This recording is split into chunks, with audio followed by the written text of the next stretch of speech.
Welcome to Action Begins Success, the channel that brings you motivational videos every single day. If you like this video, make sure you're subscribed to the channel and have notifications switched on to receive daily motivational videos. I hope you have an amazing and positive day. Enjoy the video. This episode of the Tony Robbins podcast is brought to you by Tony Robbins Results Coaching. Are you ready to experience an extraordinary quality of life?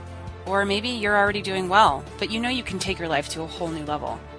To do that, you have to set yourself up to win. You need a process, a way to consistently grow and produce the results that you need. That's what a Tony Robbins Results Coach can do for you.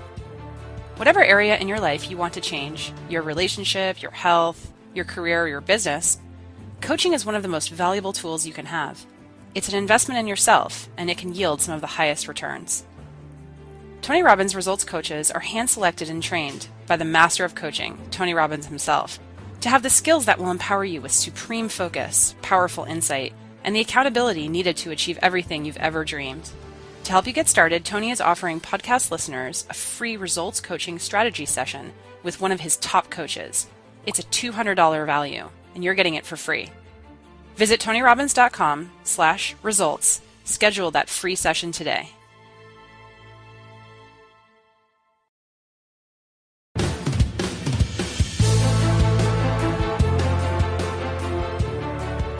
Welcome to the Tony Robbins podcast. We've all had some area in our life that we said we were going to change, whether it's our relationship, our business, finances, career, or our health. We all have something that we want to take to the next level, but for one reason or another, we just never made it happen. Maybe we pulled back too soon or didn't follow through. Maybe we made an excuse or even sabotaged it before we had a chance to start. Whatever the reason, we just couldn't break through. In this episode, Tony talks about the 3 components to creating a breakthrough: strategy, story, and state. The way you approach a goal, your beliefs about your life, and your mental game form the foundation for any success or failure. But by taking control of these forces, you can take massive action, and you can create the quality of life that you've always wanted. About 35 years ago, I got obsessed with a simple question. What makes the difference in the quality of people's lives? What makes some people leaders and other people followers? What makes most people talk about a dream and never follow through, and other people, just a small percentage, kick ass, take names. You can throw any obstacle at them, they find a way to break through. What's the difference? And when I first grew up, I grew up very poor financially. I grew up in a very tough environment. When I met my 4th father, I said, "Mom, I'm confused." I was confused because I always loved people, just my nature. But when I was in high school, I was not the most popular kid in school. In fact, the most popular kid in school treated me like hell. He was so vicious and mean. I thought, what makes that guy popular? So it made me obsessed to want to know why people's lives turn out so differently. And my first answer, growing up poor with no great role models, was, well, some people are just lucky. They grew up in a family where everybody loves each other and they stay together. You know, some people are lucky. They grew up in a family and everybody's educated, and so they work hard to educate their kids. Or some people are lucky. They grew up in a family with lots of money, so they have resources to travel and learn and expand and do whatever they want. And as much as I wanted to believe that story, that some people are just lucky, that they had a better family, when you pay attention and you're even slightly honest with yourself, that story doesn't hold up, does it? Because when you look around, what happens to people that were truly given everything and they don't have to work for it?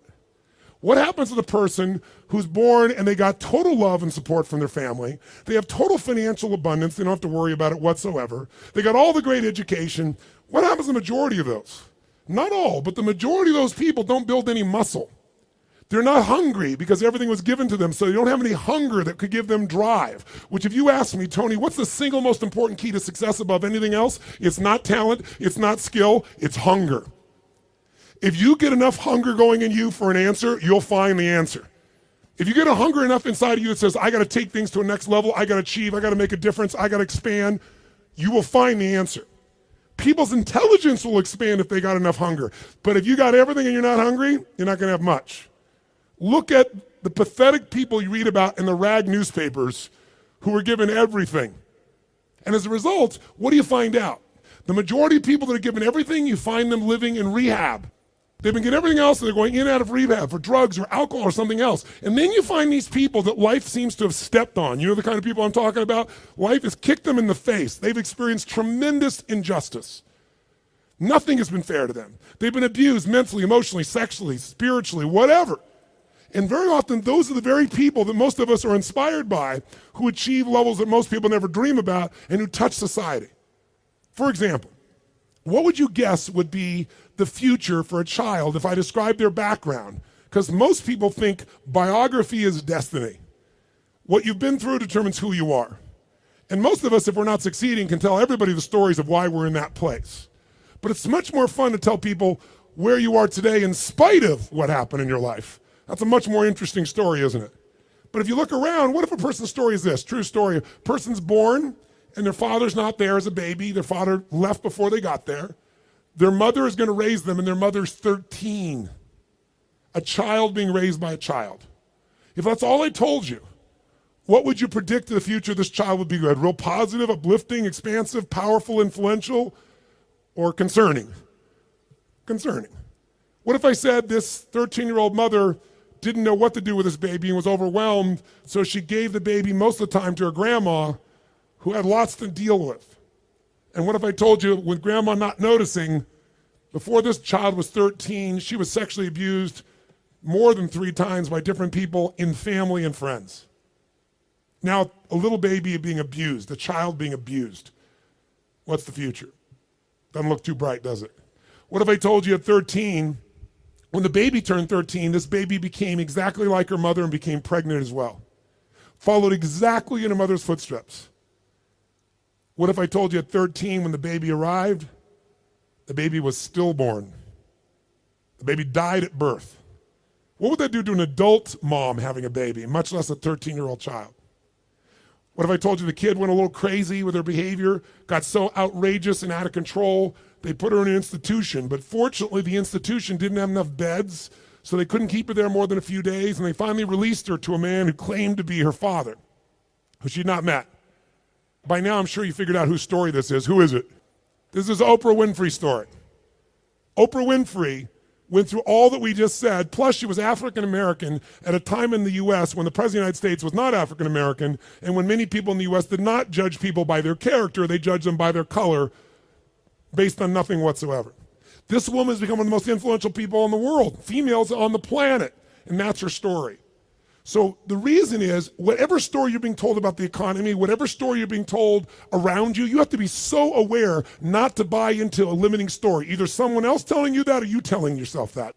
And I'll tell you something, it's gotten worse as the years gone by, and I think the U.S. has been the leader in it, and I'm not attacking my country, it's interesting what's happened in my country in the last 2 decades. Some of you may be old enough to remember 20 years ago when things started to change, because America likes to export their stories. So I think many of you, if you're around then, can remember there was a story of 2 young men who killed their parents in Los Angeles. Their names were the Menendez brothers. Does anybody here remember that story, the Menendez brothers? Keep your hands up so I can see a sense. Yeah, quite a few of you can remember the story. If you didn't know the story, it's about these 2 young men. They killed their parents, their mother and father, at point-blank range with a shotgun, murdered them in cold blood. But when they went to a jury trial, the jury couldn't decide. They admitted they did it. They admitted it. But they said, but our parents were abusive. And so the jury literally was deadlocked. It took 2 jury trials to convict them. Now, all because they were abused. Well, many people are abused. They don't kill their parents with shotguns, right? See, if you and I are going to be successful, we're never going to get it by blaming somebody else, including God. People say, I'm poor because God wanted me poor. I'm fat because God got me fat. No, you're poor and fat because you sit on the couch and watch TV and eat Cheetos all day. It's not God's fault. So what I'm suggesting to you is you and I have to come up with a better story, a story that can make things work. So now I want you to tell me the truth on something here. Tell me right now, who here in this room has ever failed to accomplish something that really mattered to you? We all know we failed at some point. The first time I ever asked this question on stage, it was spontaneous. I was at this group called TED, Technology, Entertainment, and Design. And I asked everybody in the audience, because they're all multi-billionaires, the guys that started Yahoo, the guys that started Google. It's this really unique group of people. And they're in this darkness. And they weren't responding, so I said, let me just ask you a question. How many of you have ever failed? No one raised their hand. I said, thank you for your full participation. How many of you have ever failed? They all raised their hand. I said, great. When you failed in the past, why did you fail? And this is where you hear people's story. Remember why I'm telling you this? Because I want to tell you right now, you might write down something. Change your story, change your life. We all have a story about why we are where we are. If you're not where you want to be in your life, in some area, like maybe your body's great, but your finances aren't, or your finances great, but your relationship sucks, or doesn't, or whatever, the bottom line is, you've got a story why it's that way. And the story we tell ourselves protects us from pain. It gives us a reason why it's not our fault, or it's going to be okay in the future. But the story that protects you also imprisons you. It keeps you from changing your life.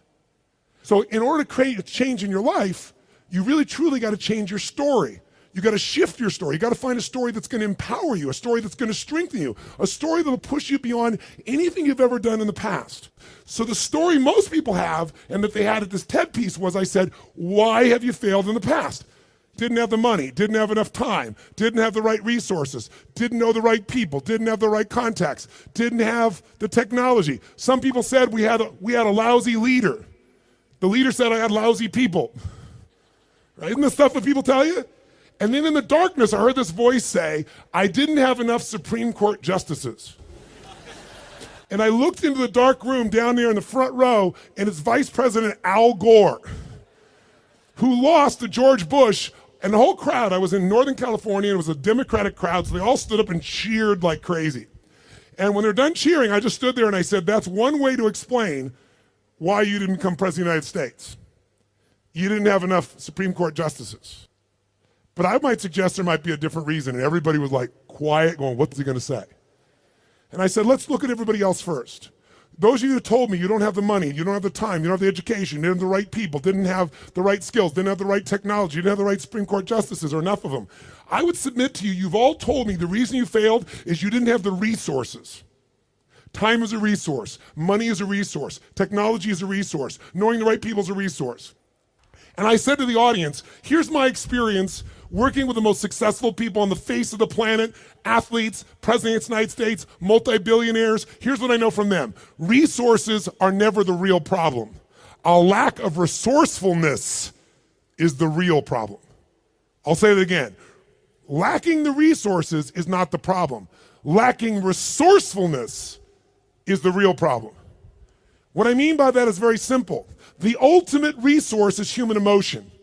What starts wars? Is it logic? Hell no, it's emotion. What makes you get married or get divorced? It's emotion. What will make you stay up all night, work to build your business? Emotion. What will make you give up? Emotion.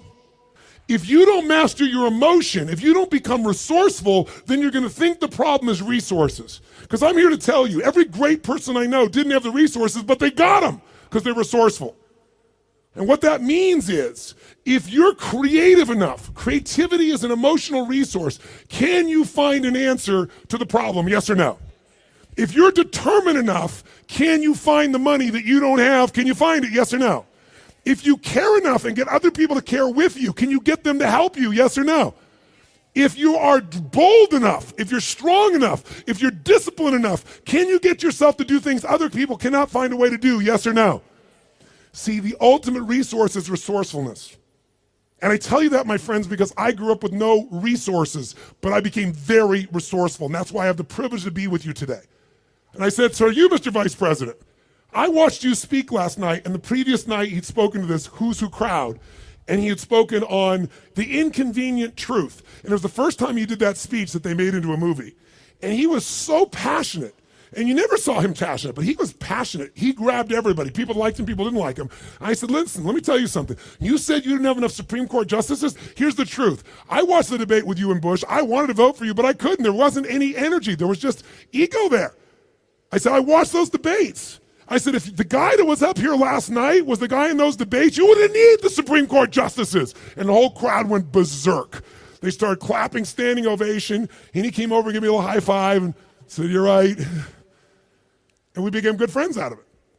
And people came to me afterwards, the guys from Kleiner Perkins, multi-billionaires, they took me to dinner and they go, we've all been thinking that. No one would ever say that. How could you say that publicly? I said, because it's the truth. They go, yeah, but no one said it. And guess what? The truth is, I don't care where you are today. I don't care if you're totally broke and getting here was a huge stretch for you. If you can find the hunger inside of you and you can remember, I don't need resources, I need resourcefulness, that'll get me the resources, then anything you dream about you can make real. But the minute you forget that and you come up with a story that goes, I don't have the money, I don't have the time, I can't do it, it's too far away, that's what's gonna kill you. Change your story, change your life. And we all have a story because we're afraid, all of us, to fail. We're afraid to not look good. We're afraid to be disappointed. We're afraid to get our hopes up. But the only way that you get courage means you're afraid, but you do it anyway. It's not courage if you're not scared. And so there's going to be people talking here the next few days or today that they're going to give you some great strategies. Whether you do it or not is not going to be based on your ability. What you're capable of is amazing. What most people will do is disappointing. It has nothing to do with the content of what needs to be done. It's everything to do with the mastery of your own states. So here's what I believe. My passion is not just get up and talk. My passion is get people to rewire themselves. So how many of you came here not just for information? How many came here for some breakthroughs? A breakthrough means a new quality of life where things that were impossible are possible. Who's with me on this? Say aye. So let me give you 3 keys to a breakthrough.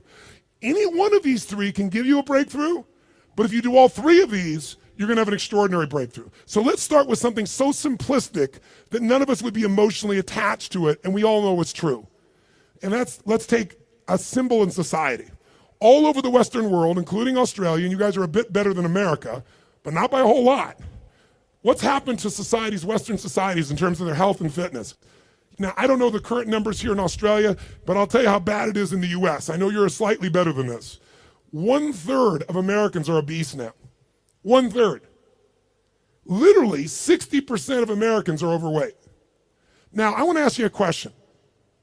Is that because the strategies required to losing weight are so complex that it's just completely overwhelming? Is that why? Yes or no? No. However, if you have the wrong strategy, you're guaranteed failure, even if you're motivated and driven and excited. Is that fair to say? Like, I can remember a few years ago when on the cover of Time magazine was a diet called the Atkins diet. And it said, I don't remember the exact number, I think it was 13% of Americans, the largest number ever, were all on this diet. Now, if you knew anybody who was on the Atkins diet, of course you'd lose weight. First, the number of calories you took came down, but second of all, you ate such an acidic diet that you literally had to pee on a stick so you wouldn't go into acidosis. And if you ever smelled the breath of someone on that diet, you wanted to stay as far away as you humanly could be. Now, that's not too hard to figure out, that if I got to pee on a stick so I don't go into acidosis and my breath is this bad, this may not be a sustainable approach to losing weight. But everybody did it. So if you have the wrong strategy, it's not going to work. So let me give you 3 things in reverse order of importance, okay? Reverse order, least important first. If you want a breakthrough, one of the things that give you a breakthrough is a strategy. A new strategy could change everything. Does that make sense? A new way to do something. If you come up with the right strategy, it could save you a decade. It could save you 5 years. And one reason to come to a seminar like this, in my opinion, is to gather up as many strategies as you can. And what I want to do in just this short little time I have with you is see if I can give you some strategies that'll give you breakthroughs in whatever you want to go after. Some real quick strategies that really work.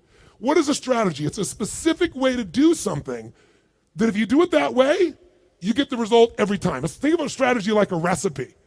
If you know someone's recipe and they took 25 years to figure out how to make the perfect chocolate cake, and you're not a baker, but you got their strategy, you got their recipe, how often can you get the same quality of chocolate cake if you follow their recipe, if you follow their strategy? How often will it work? How many times? Every single time. That's the beauty of a strategy. So there's going to be a lot of strategies available to you here during this course. I'd be listening and find the strategies that appeal to you most. But I'd submit something to you, my friends. I'm a strategist. I'm a business and life strategist. I'm always finding the little thing that'll change it all. I'm obsessed by it. And I filled up my events with them. But I know something about strategies. You can give someone the perfect strategy, and they can still not do it. They can even know it's the right strategy and still not follow through. That's why the problem in our society is not a lack of strategies. If I said to you right now, okay, we got to lose weight, and we're in downtown Brisbane, and we were to walk 10 blocks, how many places would we pass within 10 blocks that could help you to lose weight, for example, or get fit or get strong? How many? In fact, you don't even have to get up out of this building to learn how to lose weight, because today, God forbid you were going to get up and walk, you could just pull out your iPhone or your iPad or whatever phone you have, and you could download 10 books right now that you'll never read, right?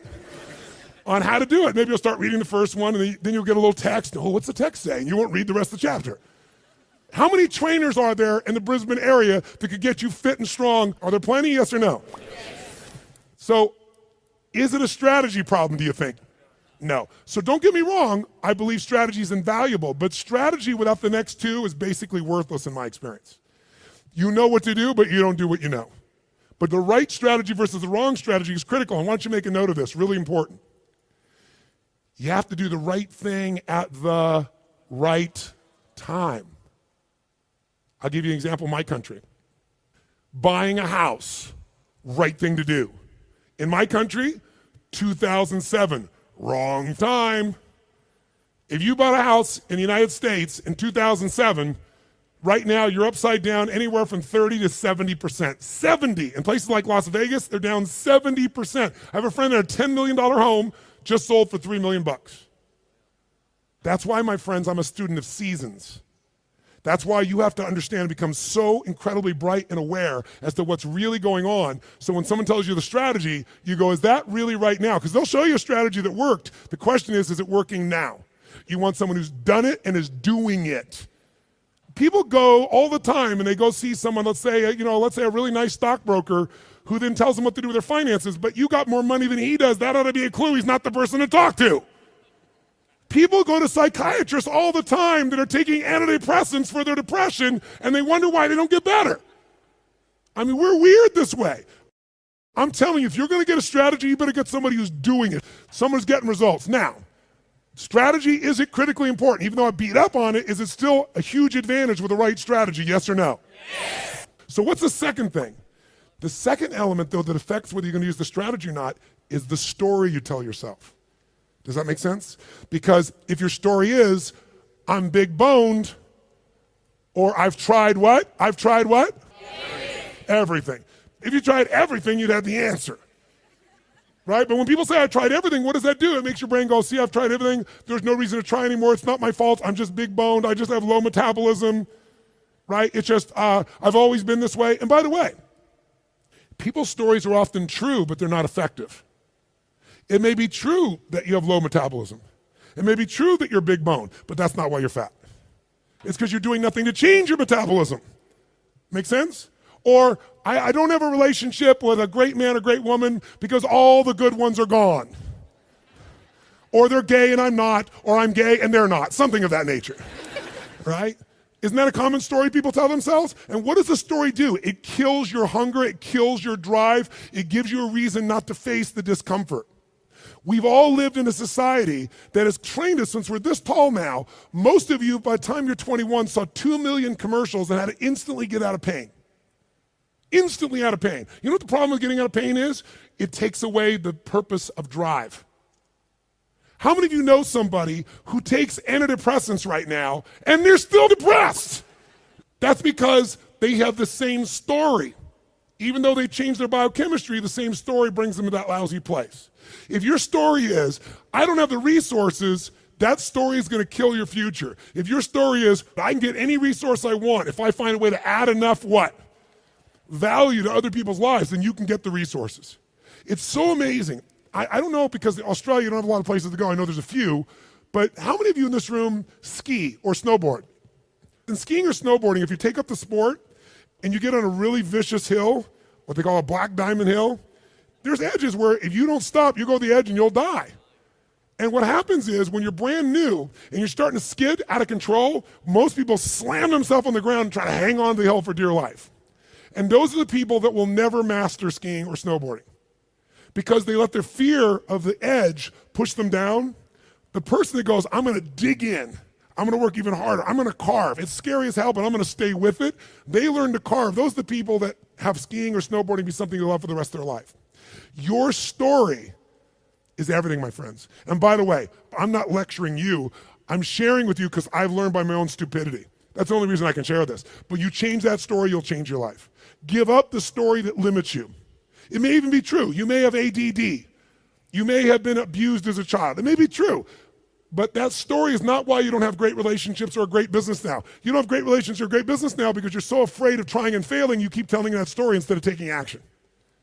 Third key, the most important key. Because by the way, if you come to somebody and you go, well, I'm big bone, and you go, that's just your story. They're going, I'll show you a story, I'll beat you to a pulp. We have to do this to ourselves. But if you are going to help someone change, including yourself, you need the third element, the most important element, and that is you need the right state. State, or Australians call state. State.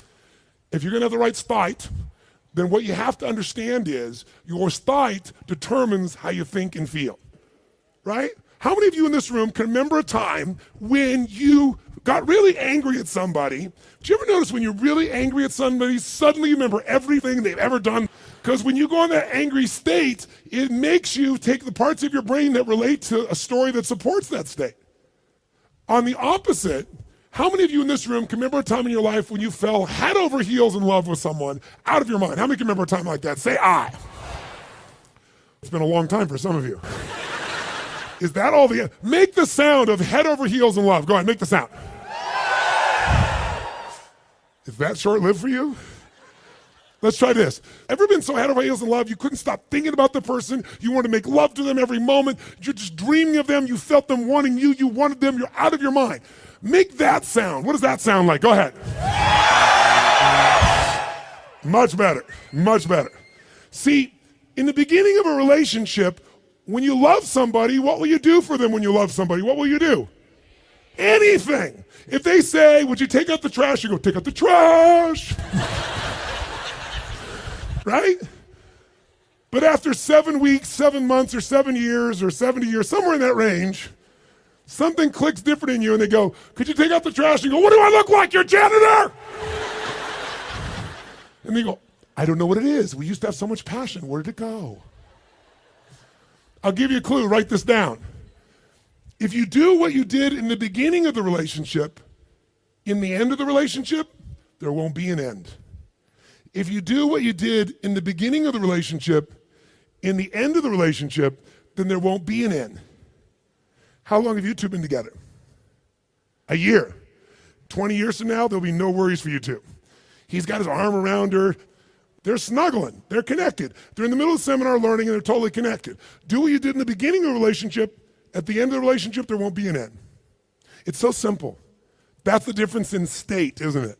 Because when you go in a different state, you come up with a different story about your partner and then use different strategies that aren't very good. If you're in a great state, great story, great strategies, you tend to maximize. Is this helpful? So tell me, which one of the three here do you think is the one that can screw things up the fastest and can mess things up the most? Which one of these three? Tell me. Story is the one that will sustain the problem. The one that can change everything the fastest is the state. The strategy is useful, don't get me wrong. I live for them. I mean, I can tell you some strategies in business. I've taken companies, I buy them for next to nothing and turn them around, make millions of dollars, just using a couple of little strategies. Some of you will come to my business mastery program, you'll see.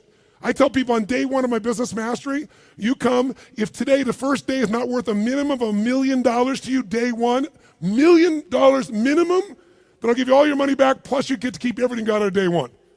It's only a 4-day program. My clients are like multi-billion-dollar companies. We've helped turn around HomeX, the largest home builder, to give you an idea, in Mexico. They credit us in the last 2 years to $750 million of increases from what I did with them. That's their words, not mine. Or taking a chiropractor who's got 3 people and doubling his business in 6 months. I've done that with strategies. Simple business strategies where if you don't know the strategy, ignorance is not bliss, ignorance is poverty, ignorance is pain. And the way I got those strategies is I willing to fly anywhere, do anything, spend any amount of money because I knew the value of the strategy. But all that still would have been worthless if I didn't apply it. What got me to apply it was the right story in the right state. If you want to change your story, first thing you got to do is change your state. Does this make sense? Yes or no? So now, let's take a look at you and what you want. If you and I want to say, why do people's lives turn out differently than other people? We can come up with one word and I can show you where it is. Decisions. Write down decisions, not conditions, determine my destiny.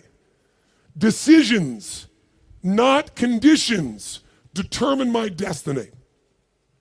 If you look at your life and you look back on it over the last 10 or 15 years, I'd be willing to bet there have been some decisions that if you would have made a different decision, your life would be radically different today. Your relationships or your income or your happiness or your body weight. Everybody's got a story about how the condition affected them. But I can take you two people that went through the same conditions, and one person comes back from war and they kill themselves or other people, and somebody else comes back and they spend all their life working for peace. I can find two people that were abused as a child. One of them lives totally inside themselves, feeling sorry for themselves. The other one becomes somebody who has an incredibly passionate relationship because they're never going to let anybody hurt who they love. Same conditions, different decisions. So when the economy that you're going through right now, it doesn't matter what the season of your economy is. What matters is the decisions you're going to make. And let me give you the 3 decisions you're making every moment you're alive, including in this moment. And you see if it's true or not. First decision you're making right now, in this moment, every moment of your life, is what to focus on. What to focus on totally affects your life. Think about it. Whatever you focus on, you're going to feel, even if it's not true. If you're focusing on, oh my God, the economy's going to go to hell, when you focus on like that, you're going to feel like hell, and your decisions are going to be hang on to what you got. If you're focusing on, everybody's scared to death, this is a perfect time for me to find an ultimate advantage, because during times of maximum pessimism is when you can do the best. If that's your focus, you're going to find a different set of opportunities. Focus equals feeling. Focus equals direction. Focus shapes everything. What's the problem, though? Most of us don't control our focus. We let the world around us do it, don't we? If you're going to turn on the television set, tell me something. What does the news always try to do to get our attention? Tell us what's rosy and beautiful and magnificent? No. Or find something that will jolt us. Which one?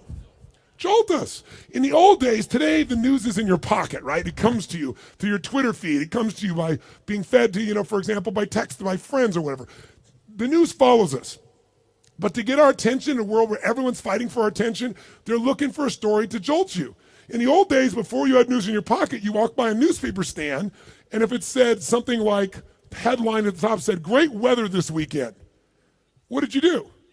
Smiled. That's cool. Did you buy the paper? No, I'm not going to buy the paper. Great weather. I know what I need to know. But if the headline says, big storm coming, what happened? Boom. Some money went in that sucker you pulled out. You need to know more. So the news is so competitive today, 24/7, there's not enough news. They've got to constantly play this game. So if you don't take control of your focus, the world will do it for you. If you want to feel good about something, what kind of news? What if there was a movie? And you went to the movie, and here's the beginning of the movie. The main protagonist, the main character, is cool, having a great time, physically healthy, strong, happy, great family, great finances, great everything. That's how it starts, okay? Second part of the movie, still good. Third part of the movie, phenomenal. End of the movie, everything's cool. Who's going to go to that movie? What are they going to say? That movie's the most boring what? Movie on the planet. So you and I, if we don't take control of our own focus, we let the environment do it for us because they're always looking to get your attention. Film at 11, your child could die by drinking the natural water here coming out of this area. And when you get to the story, it's never quite the story, but they use that headline to get you. There are headlines in your own life too, though, aren't there? Headlines we use on ourselves. If you want to change your life, change your focus. I'll give you 3 examples real quick. Everyone has a pattern of focus. It's not what you focus on in the moment that affects you. It's what you focus on regularly. So for example, do you tend to focus, personally you, on what you can control or what you can't control? Those of you focus on what you can control tend to feel more in charge of life. Those that focus on what you can't control, by the way, is there plenty of stuff we can't control in this world, yes or no? Tons. And if you focus on it, you will be depressed. Depressed people constantly focus on what they can't control. Second, and it doesn't matter what drugs you take, if you keep focusing on what you can't control, you're going to get depressed if we add 2 more. Here's another pattern. Do you tend to focus on what you have or what's missing in your life? The tendency today is what's missing, and sometimes we make up what's missing. If you focus on what you have, when you're focused on what you're grateful for, how does your life feel? When you start thinking, oh my God, look at how I'm living. I mean, the worst Australian person who's having the worst, toughest time is having a better time than 90%, I should say more like 80% of the planet. Because about 80% of the planet lives on $2 a day. Most of us, our worst nightmare is somebody else in the world's greatest dream. But if we don't focus on what we have, we focus on what we're missing, you're going to feel like hell. And don't get me wrong, sometimes focusing on what you're missing will give you some drive. Cool. But you just got to balance it out. People are depressed, always focus on what they can't control, always focus on what's missing. And here's the third one they have. Third one. And by the way, most of you have one of these, maybe two, not all three. If you have all three, I know you get depressed pretty easily.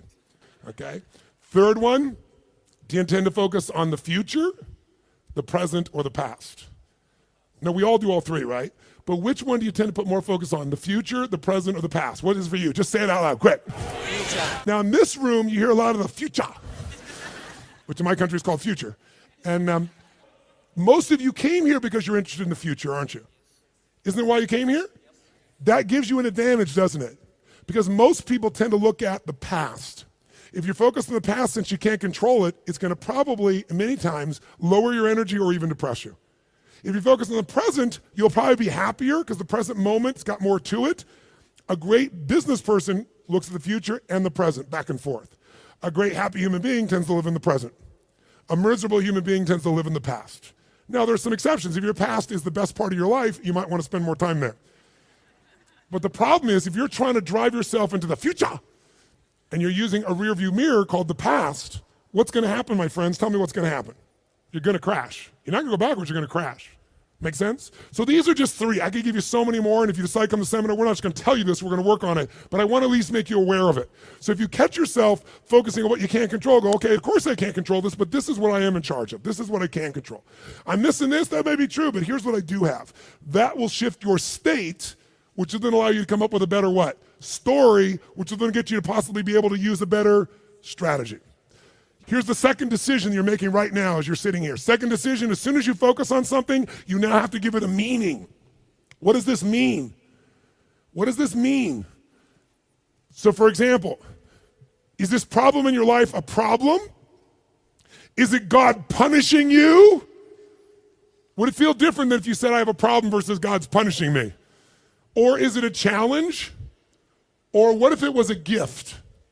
What if this problem was truly a gift? Would it change how you felt, the state you're in, the strategy you would find, versus if you thought this was a curse? You better believe it. And every moment we're making decisions once we focus on something, on what it means. Were you just humiliating me? Were you teasing me? Were you challenging me? Whichever one you come up with is going to change a very different relationship between you and I. And it's all what you make up in your head, the meaning you give it. Is this the end or the beginning? If you think this is the end of a relationship, are you going to treat the person the same way as if you think it's the beginning of a relationship? Yes or no? If you think this is the end of your career, the end of opportunities to invest versus the beginning of them, then your whole experience is different. If your economy really were to take a huge explosion and take a huge drop down, it would be one of the greatest opportunities of your life. The fact that it's no longer growing geometrically is an advantage to you, if you understand that. Because by the way, you make more money when things burn down than when they grow because they burn down faster. Takes years to build the towers in New York, burn them down in a couple hours. And if you're smart, you can know how to do well no matter what the economy is doing. That's really the skill set you got to master. But none of that will you get to unless you can come up with an empowering meaning from the situation. That's what makes somebody successful. What makes Oprah Oprah is she focused on what she could control. Oprah focused on what was possible, what was in the future, and how she could do something right now to make it happen. Oprah mastered meaning. She didn't say, I'm African American, I'm poor and I'm broke and I have no resources. She goes, I'm a tower of power and I'm going to find the way to make this world change. Those belief systems got her, those states and beliefs, to the strategies that made her Oprah. Make sense? So the piece here is meaning. What does it mean? And then the third decision you're making right now, and again, when I say you're making it, be honest. You may not be making these decisions consciously. They may be being made in your unconscious just habitually because you're not paying attention. That's why you and I want to change our life. We got to wake up. So we decide what we focus on, we decide what things mean, and then the third decision, we decide what to do. What to do. Do I quit or move forward?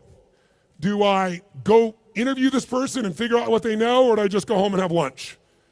Do I enroll in this course so I keep growing, or do I go home and say, let's just see how I do? Your decisions are going to be affected. Do I stay married or do I get divorced? Do I walk up to that person and say, I want to meet you, or do I just stay here and go, maybe it's not the right time? your decisions of what to do are powerfully shaped by the emotions you're feeling, and the emotions came from the meaning. Thanks for watching this Tony Robbins motivational video.